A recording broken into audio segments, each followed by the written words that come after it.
In the past decade, smartphones have quickly risen above the ranks as a company's #1 tool for data collection. Today, it's estimated that more than 2.5 billion people own a smartphone worldwide.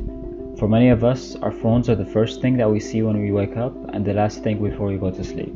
But what are the underlying consequences of slaving away a large percentage of our lives to a mobile phone? How much private information do we really sacrifice when you check your weather app or make a new post on Facebook?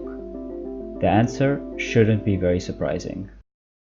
How much information your cell phone is really collecting about you. New security concern over the popular voice assistant Siri. How much information is Google getting from those phones? How safe is their personal information? After years of experience, we've read and agreed to hundreds if not thousands of end-user license agreements and terms of services without a second thought.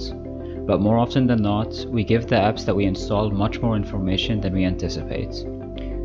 One study done on 2,000 customers in the US found that 91% of users don't even read the terms of service before agreeing to them. And frankly, it's not our fault. Most of these terms and conditions tend to be overly complicated for the average person. But here's the thing.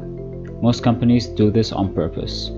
As more apps show up and the tech industry continues to evolve, you'll notice that the current trend that many of these companies are going for is information collection. And by making complicated privacy policies, these apps get as much info as they can from your daily usage. That information collection trend that many of these companies are going for has a name, and it's called big data. Have been affected by a massive data breach. Hotel chains reported a massive data breach. Facebook says it's dealing with the largest security breach. All this data that we're now generating out in the world, why is it that everybody's using this data except us? Big data, by definition, refers to large volumes of structured and unstructured data that can't possibly be processed by traditional software processing methods. But it does have one advantage. It can help a business figure out a person's buying habits, patterns, or general way of thought. When you're shopping online, let's say at souq.com, the links you click on, products you look at, and etc. are all examples of data that the company stores for future analysis. Pair that info with things like your phone number, address, and email, and you have the core essentials of big data.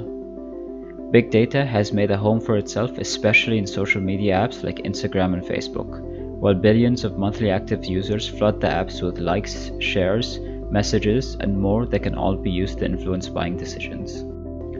Our digital footprint is something that I feel many of us, especially in developing countries like Egypt, should be much more aware of.